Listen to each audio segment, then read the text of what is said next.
Alors, bonsoir aux gens qui sont présents à l'Hôtel de Ville ce soir. Donc, bienvenue à notre séance ordinaire du 20 octobre 2020. Évidemment, bonsoir à ceux qui vont nous écouter en différé là, via les médias sociaux ou encore sur le site Internet de la Ville. Nous allons commencer notre séance ce soir par une courte réflexion, en ayant également des pensées pour la famille de M. Michel Marois, un retraité de la Ville de Chapais qui est décédé subitement la semaine dernière.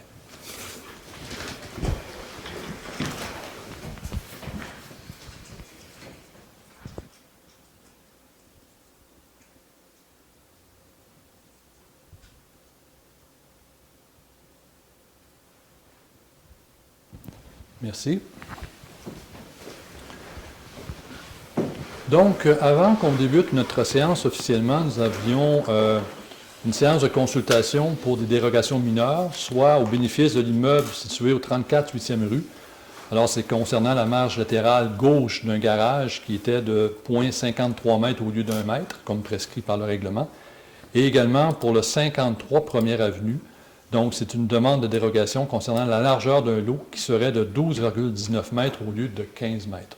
Alors, ça a été affiché là, selon les normes. Alors, madame, est-ce que vous avez une question peut-être par rapport à cette consultation-là? Non. Donc, on en conclut qu'on n'a pas eu de commentaires pour ce soir. De toute façon, on va adopter un peu plus tard là, les dérogations. Alors, madame Bernier, vous pouvez peut-être faire la lecture de l'ordre du jour, s'il vous plaît? Oui, donc ouverture de la séance, adoption de l'ordre du jour, dispense de lecture et approbation des procès-verbaux de la séance ordinaire du 15 septembre et des séances extraordinaires du 21 septembre et du 5 octobre 2020, représentation politique des conseillères et des conseillers, période de questions du public sur l'ordre du jour et sur les représentations politiques des conseillères et des conseillers. Au niveau des résolutions liées au conseil municipal à la nomination d'un maire suppléant, l'approbation concernant le tracé par rapport au club quad de Chapais, l'autorisation de signature concernant le protocole de location d'un bureau de l'Hôtel de Ville de Chapais. Nous n'avons pas de sujet ce mois-ci au niveau de la direction générale ni au niveau des ressources humaines.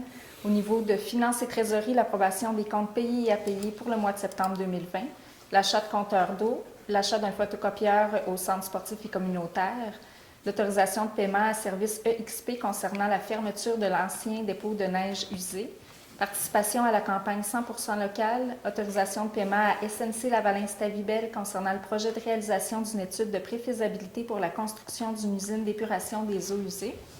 Au niveau du greffe, l'adoption du règlement 517 concernant la gestion des eaux usées rejetées dans un réseau pluvial et ou un cours d'eau en milieu naturel.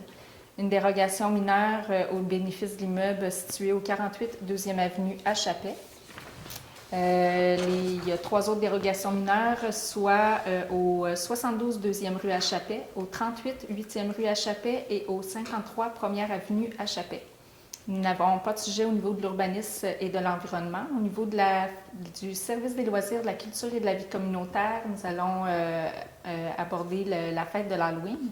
Et par la suite, une résolution concernant le protocole de location avec la Société d'histoire régionale de Chibougamau concernant la préservation des cassettes de la télévision communautaire et la diffusion des vidéos. Pas de point ce mois-ci au niveau des travaux publics. Au niveau du service de sécurité des incendies, demande d'aide financière dans le cadre du programme d'aide financière pour la formation de pompiers volontaires ou à temps partiel et l'engagement d'un pompier à temps partiel. Pas de point au niveau du développement économique. Au niveau du variant, une motion de félicitation à Mme Doris Dubé.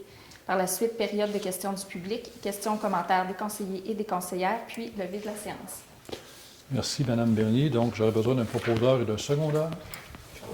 Mme Denise Larouche, secondée par M. Jacques Fortin. Mes autres collègues, ça vous va? Oui. Merci. Donc, au point 5, dispense de lecture et approbation des procès-verbaux de la séance ordinaire du 15 septembre dernier ainsi que des 2 séances extraordinaires du 21 septembre et du 5 octobre 2020. Donc, tout le monde, vous avez reçu les différents procès-verbaux. Alors, j'aurais besoin d'un proposeur de secondeur pour adopter l'ensemble des 3 procès-verbaux si haut mentionnés. Propos. M. Jacques Fortin propose, secondé par M. Daniel Ford. Mes autres collègues, Oui. je pense que j'ai fait une erreur, c'est M. Lafrenière qui proposait, c'est ça? Secondé par M. Ford. Donc, nous serions rendus juste avant le point 6. Nous avons fait 2 séances extraordinaires.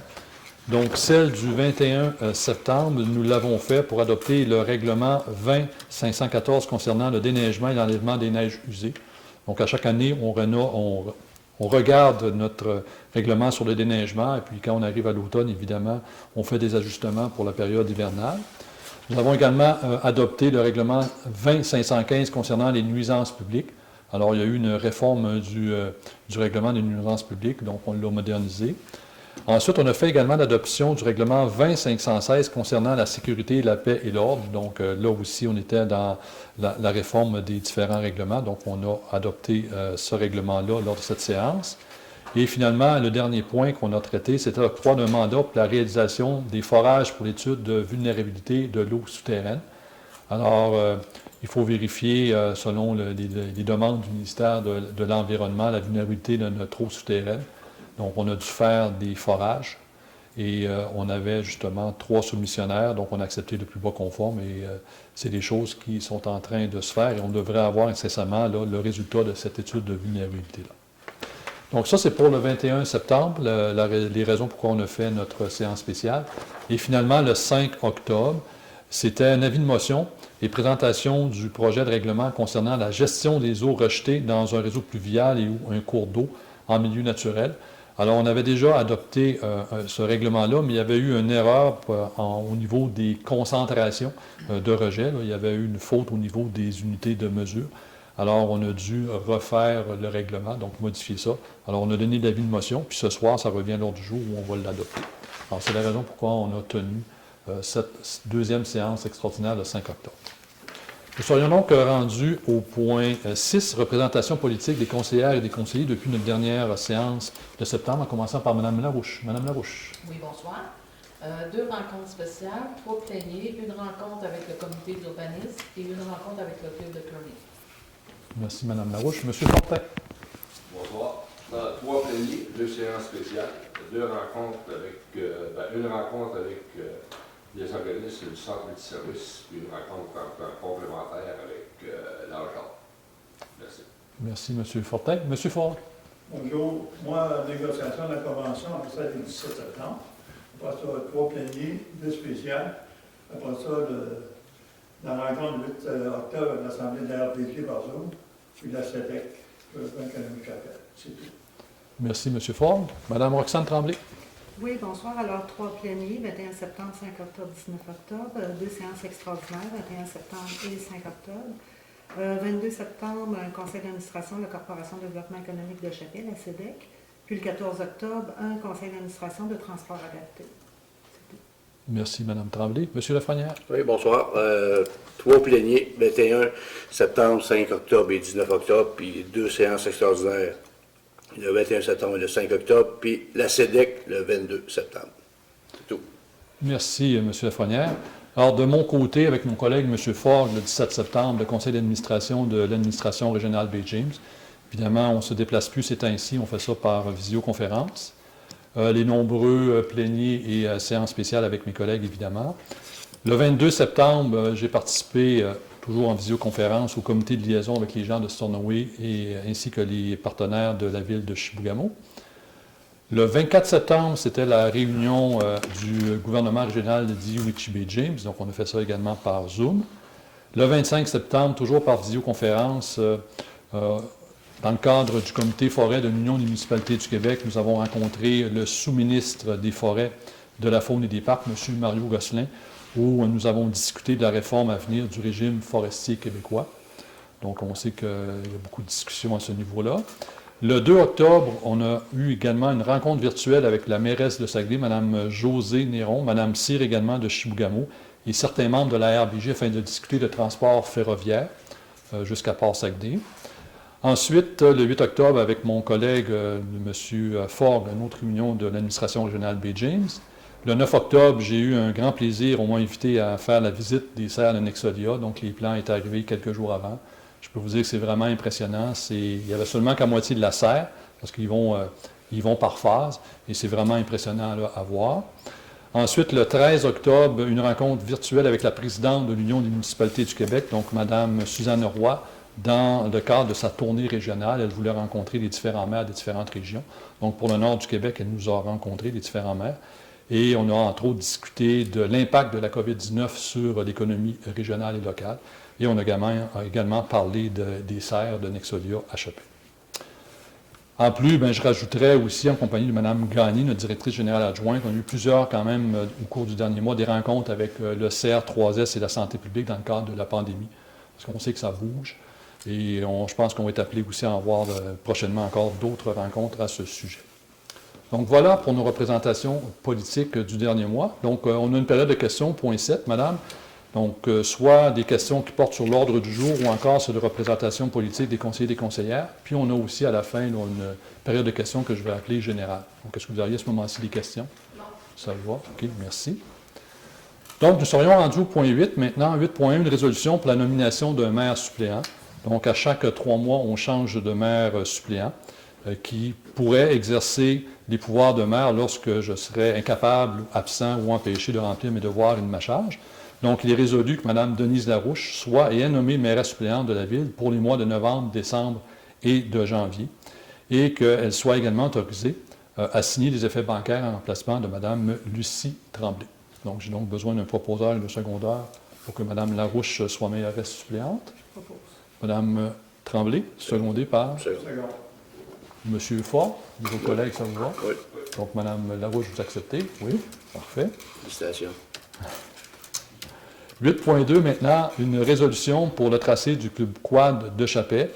Donc, vous savez, depuis 2015, on a été informé que le club quad des Lynx du Nord réclamait, via le renouvellement de la Convention des droits de passage qui était échue depuis 2014, de changer les sentiers fédérés, de donner des exclusivités de droits de passage sur plusieurs sentiers qui étaient situés sur le territoire de la ville de Chapet et également dans les secteurs de villégiature des lacs Opimiska et Kevin, situés sur le territoire du gouvernement régional.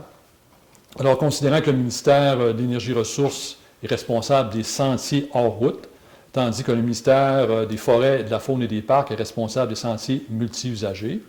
Alors, considérant que le ministère de l'Énergie et Ressources a terminé l'analyse pour le renouvellement de la Convention des droits de passage et demande à la Ville de Chapet son avis sur les tracés proposés sur le territoire de la Ville, considérant que certains sentiers ciblés dans cette convention ont été développés et sont entretenus par le Club Quad des Lynx du Nord, considérant que nous avons regardé ce sujet le 5 octobre dernier. Alors, il est proposé que le conseil municipal accepte les tracés proposés sur le territoire de la Ville de Chapet par le MERN. Donc, c'est vraiment de mémoire, et mes collègues pourraient m'aider aussi, il y avait un petit bout de trait, je vais dire ça comme ça, là, entre l'ancien dépotoir et la Bleuetière, donc du côté nord de la route 113. Le reste était vraiment à l'extérieur du périmètre du territoire municipalisé. Les autres sentiers là, qui sont demandés, c'est des chemins multi-usagers, mais là, on attend la demande justement de l'autre ministère, ministère Faune et Parcs à ce sujet. Donc ce soir, on se prononce seulement que sur les tracés qui relèvent du ministère Énergie et Ressources. Donc est-ce que j'ai oublié une portion de tracé? C'était pas mal ça. Là. Vous vous souvenez, c'était la ligne jaune qu'on avait vue? Excellent. Donc j'aurais donc besoin d'un proposeur de secondaire pour qu'on accepte le tracé proposé par le ministère. Bravo. M. Guy Lafrenière propose, secondé par Mme Roxane Tremblay. Mes collègues à droite, ça vous voit également? Parfait, merci. Au point 8.3, une résolution pour l'autorisation de signature d'un protocole de location d'un bureau de l'hôtel de ville. Donc, considérant la fermeture du centre multiservice, considérant que le centre, le Carrefour Jeunesse Emploi de la Gamésie doit relocaliser son bureau de Chapet temporairement, considérant la demande par la CJE, donc le centre de Carrefour Jeunesse Emploi, là, à la Ville de louer temporairement un bureau de l'hôtel de ville, considérant que la Ville a un bureau de disponible et qu'elle souhaite aider l'organisme à maintenir ses services à Chapet en attendant sa relocalisation, considérant qu'il y a lieu de signer un protocole d'entente définissant les modalités de location, considérant qu'on a discuté de ce sujet hier soir. Il est donc proposé que le Conseil autorise Mme Marie-Ève Bernier, directrice générale, à signer et à présenter pour et au nom de la Ville de Chapet un protocole de location d'un bureau à l'hôtel de ville à l'organisme Carrefour Jeunesse Emploi de la Gamésie. Un proposeur et un secondaire? Propose. Les trois à droite. Tiens, je vais prendre Mme Larouche, secondée par M. Fortin. M. Fox, ça vous va? Mes collègues de gauche, ça vous va? Oui. Parfait, Donc, merci. Denise. C'est ça, Denis, secondé par M. Fortin. Mme Larouche, secondée par M. Fortin. Donc, le point 9, direction générale et administration, on n'avait aucun sujet ce soir. Comme au point 10, ressources humaines, il n'y avait aucun sujet ce soir. Au point 11, ressources en finance et en trésorerie. Donc, en 11.1, on avait une résolution pour l'approbation des comptes payés et à payer pour le mois de septembre 2020. Alors, il est proposé que la liste des comptes payés du fonds d'administration concernant les transactions du mois de septembre 2020 s'élevant à 350 000 350 000 et 10 dollars et 2 sous. Okay. Il n'est pas évident à dire, celui-là. Ainsi que la liste des comptes payés concernant la même période s'élevant à 174 780 dollars et 8 sous, soit acceptée telle que déposée, et que le conseil municipal autorise la ville de Chappais, autorise vraiment le paiement ici des comptes apparaissant dans la liste des comptes à payer pour le mois de septembre 2020. Évidemment, c'est des comptes qu'on a regardés hier, donc les réponses ont été satisfaisantes pour l'ensemble des membres du conseil. J'aurais donc besoin d'un proposeur de secondaire. M. Jacques Fortin, secondé par M. Fogg. Mes autres collègues étaient aussi en accord. Parfait. Au point 11.2, une résolution, l'achat de compteurs d'eau. Donc, considérant que dans le cadre de la stratégie québécoise d'économie d'eau potable, le ministère des Affaires municipales et de l'Habitation exige l'installation de compteurs d'eau dans les immeubles industriels, commerciaux et institutionnels, considérant que suite à l'analyse du bilan de la stratégie municipale d'économie d'eau potable, la valeur d'au moins un des indicateurs de performance dépasse l'objectif, l'installation de compteurs d'eau dans tous les immeubles non résidentiels, les immeubles mixtes ciblés, les immeubles municipaux et sur un échantillon de 20 immeubles résidentiels est requise. Considérant l'offre reçue le 28 septembre de compteurs Lecomte Limité spécialisé dans la vente de compteurs d'eau, considérant que cette offre répond à nos besoins, considérant la recommandation positive également de M. Blanchette, contremaître des travaux publics et responsable du service technique, considérant que nous avons discuté de ce sujet le 5 octobre, il est proposé d'entériner l'achat de compteurs à l'entreprise Compteur Lecomte au montant de 6 927 $ et dessous, plus les taxes applicables, et que les frais relatifs à la présente soient puisés dans même le budget d'immobilisation, soit le poste budgétaire 03 310 08 721. Donc, un proposeur et un secondaire. Propose. Mme Roxane Tremblay. On n'ose plus parler. Secondé par M. Guy Lafrenière. Mes collègues de droite, ça vous va aussi? Oui. Parfait. Donc, évidemment, ces compteurs-là ne seront pas installés tout de suite. On en fait l'achat, parce qu'évidemment, on travaille avec le ministère, donc on a des choses à respecter, des normes à respecter. Avant d'installer ces compteurs-là, il faut adopter un règlement, justement, là, sur l'installation de compteurs d'eau. Donc, ça va se faire au courant des prochains mois. Et quelque part, je vous dirais, au printemps, à l'été, on va faire l'installation de certains compteurs d'eau au niveau institutionnel, au niveau commercial et dans 20 immeubles résidentiels tirés, je dirais, au sort qui répondent à certaines caractéristiques. Et le but de tout ça, évidemment, c'est pour, justement, au niveau de la stratégie québécoise d'économie d'eau potable, il faut prouver au ministère qu'il n'y a pas de fuite d'eau, que l'eau qui est consommée, c'est vraiment ce qu'on déclare dans nos rapports. Donc, il faut installer des compteurs d'eau. Donc, ne partez pas à la rumeur qu'on va installer des compteurs d'eau partout et qu'on va mettre de l'eau payante à Chappelle. C'est vraiment pas le cas. C'est pour se conformer aux normes du ministère. Au point 11.3, maintenant, une résolution pour l'achat du photocopieur du centre sportif et communautaire. Donc, considérant que la Ville de Chappelle a signé il y a 5 ans un contrat de location pour le photocopieur du centre sportif et communautaire avec une possibilité d'achat à la fin du contrat de location avec équipement de bureau Ngava. Considérant que ce contrat se terminait le 30 septembre, considérant que le photocopieur est encore en très bon état et qu'il nous est possible de l'acheter moyennant un montant de 2 035 $ plus les taxes applicables, incluant le contrat de service pour 1 an, comme indiqué dans l'offre de service d'équipement de bureau Ngava. Alors, considérant que nous avons discuté de ce dossier le 5 octobre, il est donc résolu que la Ville de Chappelle accepte l'offre d'équipement de bureau Ngava datée du 1er octobre pour l'achat du photocopieur du centre sportif et communautaire pour un montant de 2 035 $ plus les taxes applicables et incluant évidemment le contrat de service pour 1 an. Et évidemment, les frais sont puisés au même du budget d'immobilisation. Vous avez le numéro ici. J'ai donc besoin d'un proposeur et d'un secondaire. Madame Denise Larouche. Secondé par M. Guy Lafrenière, mes autres collègues. Oui. Ça vous convient encore? Merci. En 11.4, maintenant, une résolution d'autorisation de paiement à service EXP pour la fermeture de l'ancien dépôt de neige usée. Donc, considérant qu'en vertu de la résolution qu'on a prise le 20 juin dernier, Donc, non, on a pris en juin, ce n'est pas le 20 juin, là, mais c'est l'année 2020, donc en juin dernier, le conseil municipal de la ville de Chappais accordait le contrat pour la réalisation de la phase 2 pour la fermeture d'un ancien dépôt de neige usée à service EXP pour une somme de 34 265 $ plus les taxes applicables. Donc, c'est le dernier dossier environnementaux là, qui nous reste à fermer. Considérant la réception de la facture 57 55 74 pour les services rendus jusqu'au 25 septembre 2020 par service EXP au montant de 2 000 $ plus les taxes applicables. Considérant la recommandation positive de Mme Mélanie Gagné, qui est directrice générale adjointe, de procéder au paiement de cette facture. Considérant que nous avons discuté de ce sujet hier soir, il est donc proposé que le conseil municipal autorise le paiement de la facture 57 55 74 à la compagnie service EXP de montant de 2 000 $ plus les taxes applicables. Un proposeur et un secondeur. M. Jacques Fortin, secondé par M. Daniel Faure. Mes autres collègues, ça vous convient. Donc, dans ce dossier, ils ont procédé il y a quelques semaines, ces derniers jours, je dirais, là, à des forages. Donc, on devra avoir le rapport incessamment là, pour voir si le DNU, l'ancien DNU, peut être fermé convenablement. Évidemment, s'il y a une problématique, bien, la firme d'ingénierie va nous arriver avec des solutions, puis on regardera par la suite. Au point 11.5, maintenant, une résolution pour la participation à la campagne 100% locale. Donc, considérant que la Ville de Chappais encourage l'achat local, considérant la demande de partenariat envoyée le 15 octobre dernier de Planète 93.5 de Chibougamau concernant la campagne 100% locale, qui se déroulera du 16 novembre au 25 décembre 2020, considérant qu'en plus d'encourager l'achat local, la participation à cette campagne constitue un placement publicitaire, considérant que nous avons discuté de ce sujet hier, il est donc proposé que la Ville de Chappais réponde positivement à la demande de Planète 93.5 dans le cadre de sa campagne 100% locale et accepte d'être partenaire argent pour un montant de 900 $ plus les frais d'enregistrement et les taxes applicables. J'ai donc besoin d'un proposeur et d'un secondeur. Propose. M. Guy Lafrenière propose, secondé par Mme Denise Larouche, mes autres collègues sont aussi en accord.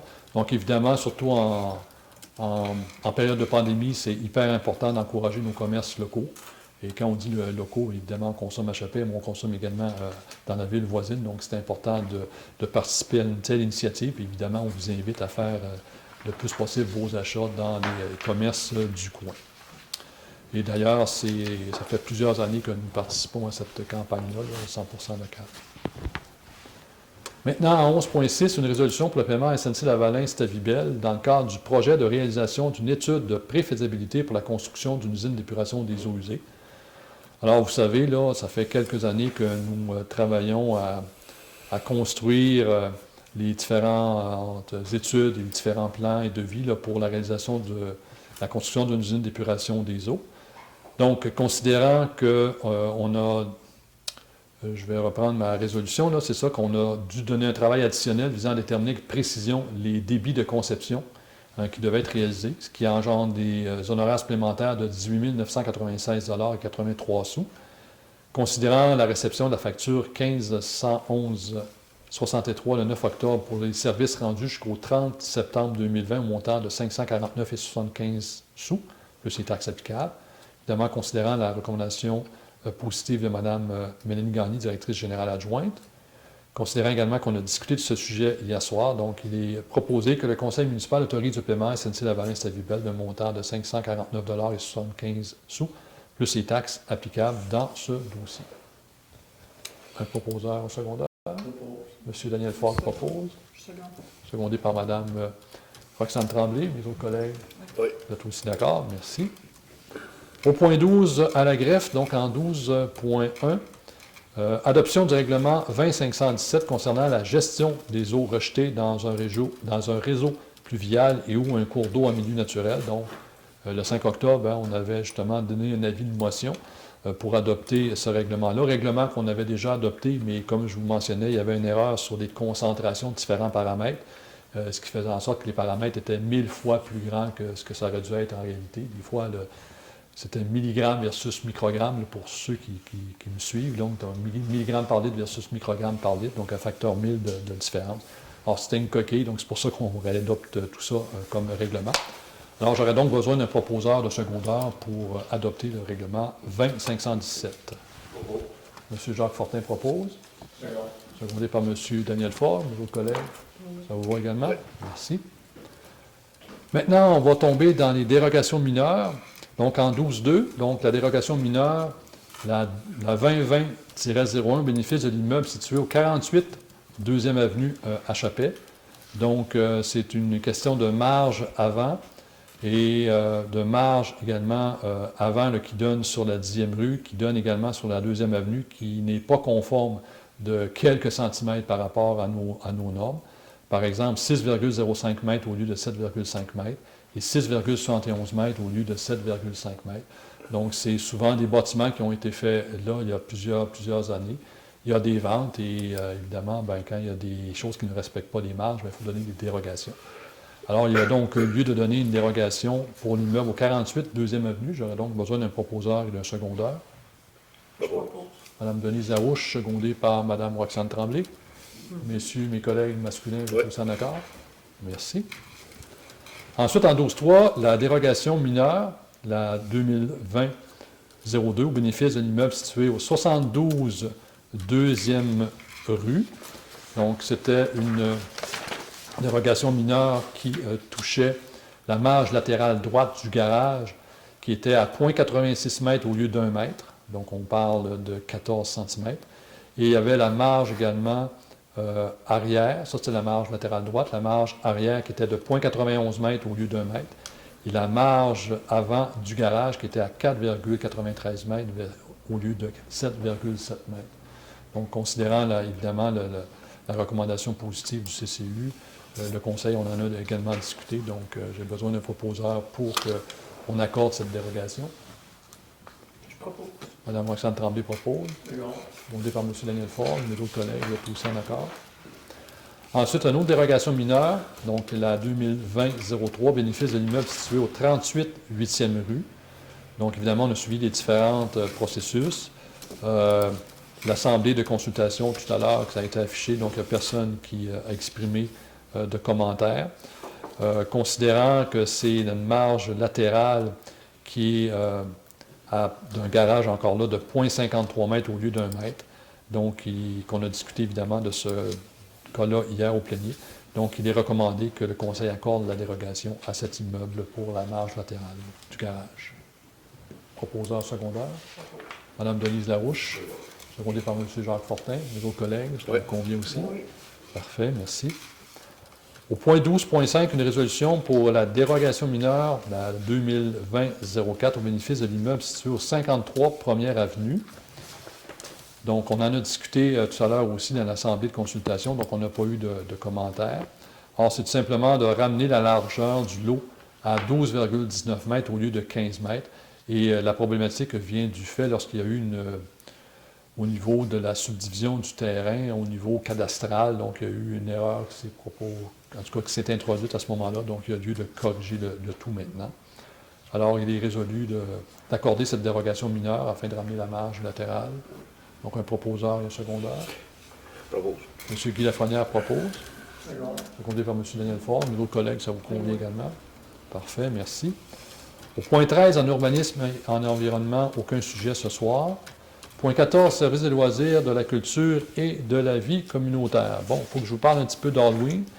Ça a fait couler beaucoup d'encre. Donc, la santé publique, évidemment, s'est prononcée favorablement à ce qu'on puisse collecter les friandises en porte-à-porte pour l'Halloween. Mais évidemment, il y a des normes à respecter. Donc, évidemment, il y a certaines normes. Donc, ça va se faire, évidemment, le 30 octobre, de 17h30 à 20h30. Et je vous fais un petit peu une lecture. Ça va être important là, que vous en teniez compte à la maison. Donc, ce que la santé publique recommande, c'est que pour que la collecte se déroule sans risque, nous demandons de préparer vos sacs de friandises à la maison au minimum de 24 à 48 heures d'avance. Dans la mesure du possible, les enfants devront récolter les bonbons placés à un endroit situé à 2 mètres des occupants de la maison visitée. En aucun cas, les enfants ne devront entrer dans les maisons. Évidemment, il y a un concours là, Déguiser votre maison qui est organisé donc, par la Corporation des loisirs, donc vous pourrez regarder ça. C'est quand même intéressant. Là. Ça sera un concours qui permet de gagner jusqu'à 100 $ de participation, donc une bourse de 100 $ de participation. Il y a également du déguisement familial, donc un concours de déguisement familial d'ici au 30 octobre. Donc encore là, c'est des prix au hasard de 50 $. Pour vous inscrire, évidemment, vous avez toute l'information sur la page de la Corporation des loisirs, la page Facebook, ou également la page de la Ville de Chappais. Donc, il faut prendre des photos, envoyer ça, évidemment, là, donc vous lirez les détails. Ce qu'il faut faire, entre autres, au niveau de la santé publique, là, je reviens à ça aussi. Évidemment, on suggère fortement que les enfants et leurs parents, pour les plus jeunes, de circuler seulement avec ceux qui habitent à la même résidence. Donc, on parle de cellules ici. Donc, évidemment, on ne veut pas que tous les petits voisins de la rue circulent ensemble. Ils seraient portés à le faire, mais la santé publique ne le recommande pas. On demande évidemment de toujours respecter la fameuse distance de 2 mètres avec les autres, de porter un couvre-visage, s'abstenir de chanter ou de crier devant d'autres personnes. Donc, c'est pour éviter justement qu'il y ait des postillons là, qui se ramassent dans le visage des gens autour. Dans la mesure du possible, les enfants devront récolter les bonbons placés à un endroit situé à 2 mètres des occupants de la maison visitée. J'en ai parlé tout à l'heure. Les parties d'Halloween sont interdits. Donc, ceux qui avaient une idée de faire un party d'Halloween, c'est vraiment proscrit. Comme tous les rassemblements, évidemment, dans les maisons. Donc, j'ai parlé que ça se déroulerait de 17h30 à 20h30. J'imagine encore, Mme Bernier, que les pompiers vont assurer une certaine présence dans les rues avec la Sûreté du Québec. Parfait. Et voilà, donc vous avez, si j'oublie les détails, vous avez tout ça sur la page Facebook de la Ville et également de la Corporation des loisirs. Donc, on tenait à ce que ça soit clair. Donc, c'est quand même une bonne nouvelle là, pour nos petits monstres. On sait que dans certaines communautés, ils ont fait un vote pour exclure l'Halloween, la cueillette. Mais ici, dans la région, on est quand même zoné jaune, donc on n'est pas en zone rouge. Peut-être si on avait été en zone rouge, ça aurait été différent, mais là, il n'y a pas de cas encore actifs dans la région, donc je pense qu'on peut en profiter encore un peu. Donc voilà pour le point 14.1 au niveau de l'Halloween. Le point 14.2, maintenant, une résolution pour l'autorisation d'une signature pour un protocole d'entente avec la Société d'histoire régionale de Chibougamau. Donc, considérant la fin de la numérisation des archives vidéo de la télé communautaire, donc un projet qu'on a réalisé avec la Société d'histoire régionale de Chibougamau, on avait, je ne me souviens pas, là, mais un nombre, en tout cas, grandiose de cassettes VHS. Il y a 3 types de cassettes, là, j'oublie, ce n'était pas des bêtas, mais peut-être que Mme Tremblay pourrait plus rentrer dans les détails parce qu'elle était caméraman là. Mais en tout cas, on a réussi justement avec ce projet-là à tout numériser ce qu'on avait sur les cassettes qui étaient entreposées au centre multiservice. Donc maintenant, c'est sur des disques durs et ça appartient maintenant à la Société d'histoire régionale. Évidemment, nous, on a une exclusivité là-dessus. Donc, considérant que la Société d'histoire acquérera les cassettes afin de les préserver, octroiera à la Ville de Chappais les droits d'auteur afin d'en faire la diffusion, considérant qu'il y a lieu, une petite coquille ici, donc il y a lieu de signer un protocole d'entente à ce sujet, considérant que nous avons discuté de ce sujet hier soir. Alors, il est proposé que le Conseil municipal autorise Mme Bernier, donc directrice générale de la Ville, à signer et à présenter pour et au nom de la Ville de Chappais un protocole d'entente à intervenir avec la Société d'histoire régionale. Et d'ici quelques semaines, on va quand même émettre un communiqué à cet effet-là pour vous dire exactement le nombre de cassettes et tout ça, mais on est content qu'on ait pu sauver ça. Puis comme certains citoyens me faisaient remarquer, bien, il y a des émissions là-dessus qu'on se souvient, les plus vieux, le Go les bulles, là, le fameux bingo organisé à distance. Là. Donc, c'est préservé maintenant de façon numérique. Et aussi la BANQ, la Banque d'archives nationales du Québec, va avoir aussi une copie de ça. Donc, ça va être intéressant. Donc, ça va rester dans les archives. Donc, on a réussi à préserver ça. On est bien heureux de ça. Donc, j'aurais donc besoin d'un proposeur de secondaire pour autoriser Mme Bernier à signer le protocole. Mme Roxane Tremblay propose. Secondé par M. Daniel Faure. Les autres membres, vous êtes aussi en accord. Oui. Donc, c'est une excellente nouvelle. On a été contents. On a eu de l'aide des différents partenaires. Et dans le communiqué, on va justement remercier ces différents partenaires-là. Travaux publics, aucun sujet. Point 16, services de sécurité incendie. Donc, il y a une résolution pour une demande d'aide financière dans le cadre d'une petite coquille ici, là, du programme d'aide financière pour la formation de pompiers volontaires ou à temps partiel. Donc, c'est à chaque année qu'il y a un programme d'aide qui nous permet justement de former des pompiers volontaires. Alors, évidemment, nous, on doit transmettre notre demande au ministère de la Sécurité publique via l'intermédiaire du gouvernement régional qui est responsable du schéma de couverture de risque. Donc, il est donc résolu de présenter une demande d'aide financière pour la formation de ces pompiers, dans le cadre du programme d'aide financière pour la formation des pompiers volontaires, ou à temps partiel, mais ici, c'est vraiment des pompiers volontaires, là, au ministère de la Sécurité publique et de transmettre cette demande au gouvernement régional. Donc, j'ai donc besoin d'un proposeur et d'un secondaire. Bravo. M. Guy Lafrenière, secondé par Mme Denise Larouche. Mes autres collègues, ça vous convient également. En 16.2, maintenant, une résolution pour l'engagement d'un pompier à temps partiel. Donc, régulièrement, on procède à l'embauche de pompiers à temps partiel. Donc, sur recommandation de M. Patrice Devin, il y a un candidat qui a posé sa candidature et qui possède les qualifications requises. Alors, il est proposé que la Ville de Chapelle autorise l'embauche de M. Michael Delille à titre de pompier à temps partiel au service de sécurité incendie. J'ai donc besoin d'un proposeur et d'un secondaire. M. Jacques Fortin, secondé par Mme Roxane Tremblay. Mes autres collègues sont aussi en accord. Parfait. Donc, bienvenue dans l'équipe, M. Delille. Je pense qu'on est rendu quoi, à une vingtaine de pompiers, Mme Bernier? Oui, environ 20. Donc, il y a beaucoup plus d'inscriptions que de démissions, je dirais ça comme ça. Évidemment, ils ont une belle caserne. Et ils ont quand même, si vous avez vu sur la première avenue, aussi un centre d'entraînement. On a eu la chance de visiter ça il y a 3 semaines environ. Donc, ils ont quand même des installations pour se pratiquer. Puis, c'est ce qu'on veut qu'ils se pratiquent. Hein. Alors, quand il va arriver une situation réelle, bien, ils vont être formés là-dessus. Donc, on est très heureux. Puis, ça a été une initiative des pompiers, justement, de nous demander ces conteneurs-là pour, justement, fabriquer leur centre d'entraînement. Développement économique, aucun sujet ce soir. Au point 18, Varia, donc une motion de félicitations à Mme Doris Dubé. Donc, je vais en faire la résolution, je pense que c'est intéressant. Donc, considérant qu'à travers le plan stratégique de la Ville de Chapelle, le Conseil municipal s'engage à favoriser la fierté et le sentiment d'appartenance des Chapéziens, notamment en reconnaissant et valorisant ses citoyens. Considérant que le réseau Bublio a tenu de façon virtuelle le 24 septembre dernier son rendez-vous annuel où sont décernés des méritas. Concernant que la Ville de Chapelle soutient et encourage l'implication bénévole dans la communauté, considérant que lors de ce rendez-vous, les 15 années d'implication et de service de Mme Doris Dubé à titre de responsable de la Bibliothèque municipale de Chapelle a été souligné, considérant que ces 15 années d'implication de Mme Dubé méritent d'être soulignées, alors il est proposé qu'une motion de félicitations soit adressée à Mme Dubé pour toutes ces années d'implication et de service à la Bibliothèque municipale de Chapelle. Donc, besoin d'un proposeur et d'un secondaire. M. Guy Lafrenière, secondé par Mme Roxane Tremblay. Les collègues de droite, ça vous voit aussi. Bon, félicitations au nom du Conseil, Mme Dubé, pour vos 15 ans. Nous serions donc rendus au point 19, période de questions du public. Est-ce que vous auriez des questions? Non? OK. Au point 20 maintenant, questions, commentaires des conseillers et des conseillères, en commençant par Mme Larouche. Mme Larouche. Oui, bonsoir. Moi, je vais vous inviter à participer aux activités. Tout est réouvert. La piscine, les glaces, le curling, la bibliothèque. On doit respecter les normes de la santé publique, mais tout est en place.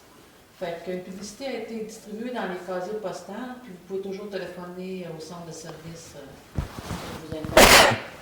Pardon. Merci, Mme Larouche. Je me suis étouffé avec mon eau. Monsieur Fortin. Alors, bonsoir. Moi, j'aimerais souhaiter un bon rétablissement à notre consoeur, Mme Tremblay, Lucie. Il y a eu un accident d'automobile il y a 2 semaines. Donc, Lucie, bon rétablissement, passe-moi de toi. Merci, Merci. M. Fortin. Donc, c'est vrai, il lui manque une conseillère, donc elle a eu une malchance. Donc, on lui souhaite un bon rétablissement, une bonne guérison. M. Falk. Bonsoir. Faites attention à l'as noire sur les routes et les trottoirs, s'il vous plaît. Puis pas oublier le 31 octobre au soir, on change d'heure. Durant la nuit. Merci, M. Fogg. On change d'heure déjà. C'est une bonne affaire parce que dès il fait noir, hein, il fait noir tôt, là, donc on va garder une heure. Madame Tremblay. Oui, je vais y aller un petit peu dans le sens de M. Fogg, la prudence là, sur les trottoirs, puis sur la route aussi. C'est le temps aussi de changer nos pneus. Je n'ai pas les dates précises, là, mais on doit être dedans, le changement des pneus, pas se faire prendre là, par la neige. Surtout que demain, semble-t-il qu'il y a 5 cm de neige qui est annoncé. Là. Alors, prudence à tous. Merci, Mme Tremblay. Monsieur Lafrenière. Oui, bonsoir. Moi, j'aimerais ça faire un petit retour sur les événements qui se produisent de ce temps-ci. On voit beaucoup de photos sur les sites, sur Internet, tous les fameux dépotoirs clandestins. c'est désolant de voir ça. La Ville investit beaucoup d'argent chaque année pour maintenir un éco-centre de qualité et réglementé par le ministère de l'Environnement.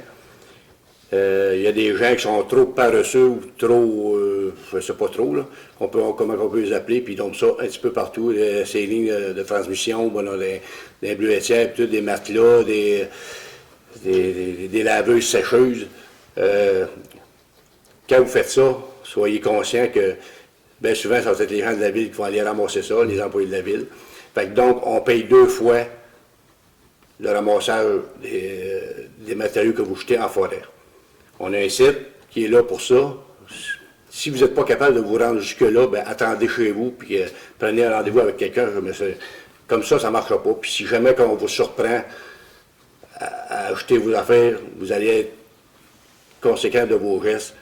Puis j'insiste fortement aux gens qui sont témoins de ça, prendre des photos, puis de venir vous plaindre à la Ville, puis on va régler ces cas-là, ça c'est certain. Mais ça ne peut pas continuer de même. C'est tout. Merci. Merci, M. Lafrenière. Vous avez amplement raison. On paye 2 fois, donc c'est tellement plus simple d'aller mettre ça à l'éco-centre. On paie déjà pour l'éco-centre. Ces matières-là vont se ramasser, recycler quelque part au Québec, au Canada. Je dirais en Chine, c'est moins vrai, mais en tout cas, ils vont se retrouver quelque part, recycler quelque part. Alors, quand vous les mettez en forêt, bien évidemment, quand on va en forêt, on voit ça.